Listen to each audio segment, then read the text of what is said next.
Hello, lovely people. Here we have a new lovely perfume from Sarah Jessica Parker. Now, there's not really been any fanfare about this at all. I just saw it on the perfume shop for $23.99 for 100 ml. Like, I guess that's just the retail price in the UK, which is amazing. It's not on for Grantke yet. I've not seen any reviews. I've not read anything about it. So I had no idea what to expect here other than what it says on Sarah Jessica Parker's website. So I sometimes, like with celeb perfumes, I wouldn't necessarily want to blind buy them, but there was no way of me smelling this one. And because I really do love Sarah Jessica Parker's perfumes, so many of them, funnily enough, with the exception of the original Lovely and Lovely Sheer, which is pretty much the only two apart from Covet Pure Bloom that I actively don't really like. All of her other stuff, I just think they're amazing. I think she makes really good, affordable perfumes. So I just thought I was going to take a chance on a lovely summer. So this is the fabulously tealy turquoisey coloured box, really gorgeous, and unsurprisingly, therefore, it has a absolutely beautiful bottle. This is like my dream bottle because if you can notice, my room is teal and turquoise colours. So this is the bottle for a lovely summer. Absolutely beautiful, isn't it? I mean, it's like a dream bottle for me. Okay, so before I tell you what I think about this perfume, I will read what it says about it on her website, because there's a little bit of blurb, so we'll start with that. Long walks on the beach, sunshine streaming through open windows, flowers blooming, summer is a state of mind, and I wanted to share an emotion that is calming and rejuvenating. A lovely summer was created with these emotions in mind. Okay, so that's the blurb.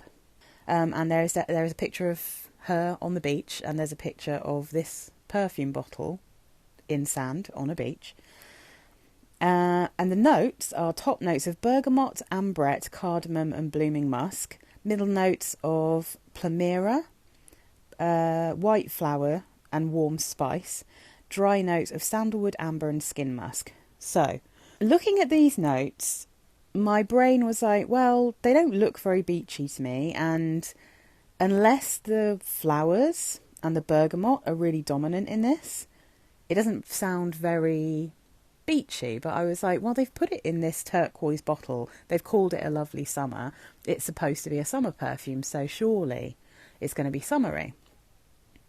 I don't find this perfume summery at all. I was so surprised by how this smells.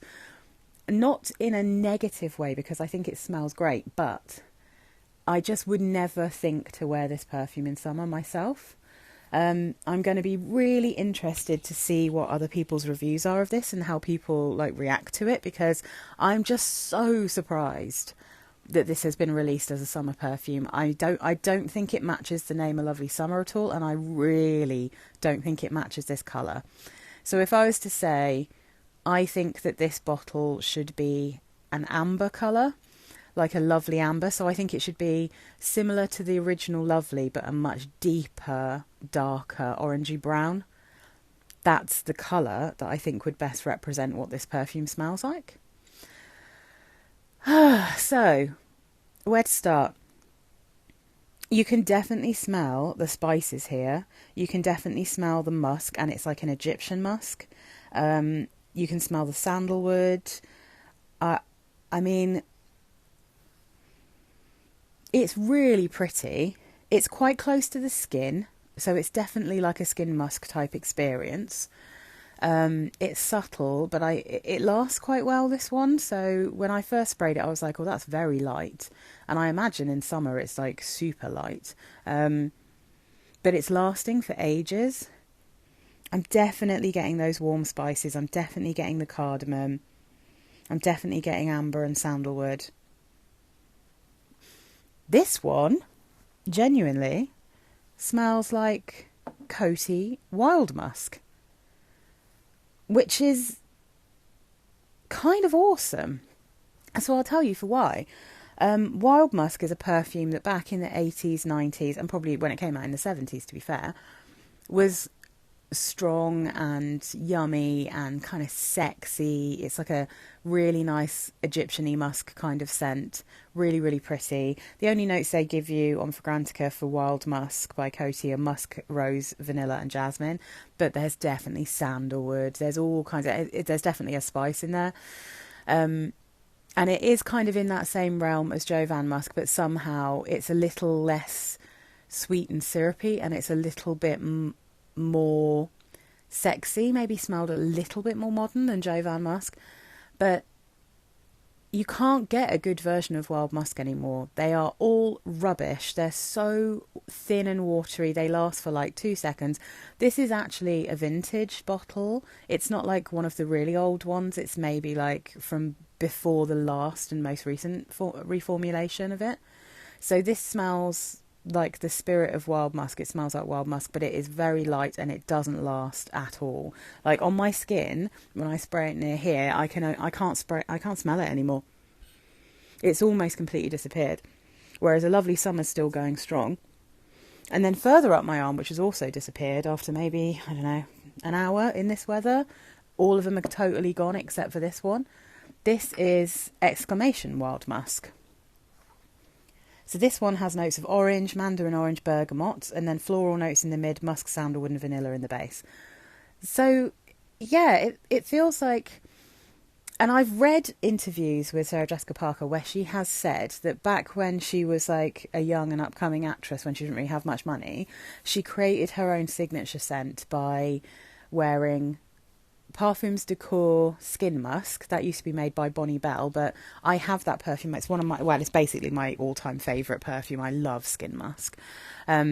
So I have the current version of that. So she used to wear that, and then she'd layer it with an Egyptian musk that she used to buy in New York. So I feel like she's kind of recreated that smell, because this is sexier, more ambery, and kind of a little more golden, even more golden smelling, more Jovan Musky smelling than actual Skin Musk by Parfums de Cour. But it's also got that really kind of very dark smelling Egyptian musky scent. So that's where it kind of crosses a little bit more into the Jovan-y kind of smell. So, yeah, I've been looking for ages for an alternative to Wild Musk, so I can suggest, like, for people who watch my channel, because I used to love Wild Musk, I wore it in the 90s. This is my suggestion now. I was suggesting the Exclamation Wild Musk, because it's a little bit stronger than even my old version of Wild Musk, but it's still water, basically, compared to this one. So this would now be my suggestion of what to get if you want to know what Wild Musk smells like. So, or if you want to wear something that's like Wild Musk. And the other thing I'll just throw in here is that I think her releasing this is probably a little bit of a reaction to how popular some sort of skin musks have become. So with things like Missing Persons from Fleur, that one is to me more of a bar soapy smell. It smells a bit more in the realm of like 212 by Carolina Herrera. It's got a little bit more of that kind of creamy scent to it. But the other really popular one is Amber Musk from Erin, from Estee Lauder Erin. And this is in that realm, because Amber Musk from Erin kind of smells a little bit like Wild Musk. It is a little bit like that. So I think this is her making a really affordable version of Erin's Amber Musk. In the same way she made us an affordable version of the Narciso Rodriguez musk, right? She clearly loves musk. So, yeah, I mean, what does it say for Amber Musk? Amber Musk has musk, benzoin, ambroxan, coconut, sandalwood, rose and lily of the valley. So not the same notes at all. But this is definitely... It has the feel of a light Egyptian musk with lots of sandalwood and some amber, and it's quite spicy. So, yeah, I mean... If it's a summer perfume, then for me it would definitely be like a cold beach. If you see what I mean, like when everything's cooled down and it's like an evening beach kind of smell. But even then, I am not getting summer from this perfume. I would not be able to wear this in summer. Even now, I've got it on my hand and I'm doing this on a day where it's about to turn 30 degrees, but I'm doing it in the morning, so it's not too hot yet. But even now, this just doesn't feel, this is not the sort of thing that I want to be wearing today, so I will be showering this off. Not because I don't like it, but because I like these kind of perfumes in cool weather, you know. I like a kind of dry, woody, spicy, Egyptian-y style skin musk. That I like that in colder weather. That is not something I want to wear in hot weather. I find that kind of musk a bit overwhelming in hot weather. Like, hot weather is when I would kind of lean towards more of a white musky kind of musk, and even then, like a really light one. So yeah, for me, I don't think this matches the bottle. I don't think it matches the name, but I do think it's a good perfume. I just think it.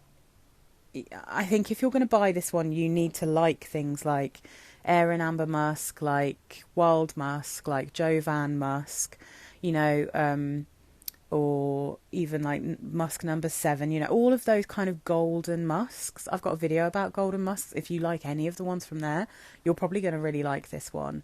And like I said, if you're one of the people who's been looking for a wild musk alternative, I reckon this is going to be your girl. So yeah, if you've smelt this, please do let me know what you think and whether I'm just insane. And let me know if you find these kind of musky perfumes to be summery. I'm really looking forward to when this comes up on Fragrantica so I can read people's response to it, because it's just super interesting. And I adore this bottle, so I do want to put it in my display, but this is going to have to live with my winter perfumes, because this, for me, does not at all fit into a more kind of easy to wear any time of year perfume, which is where I have Born Lovely, for instance. So yeah, I've been super surprised by this perfume. It's nothing like I would have expected from the marketing, but it does kind of match the notes, so I think that's fair enough. All right then, guys, I hope this was helpful if you've been looking at this perfume.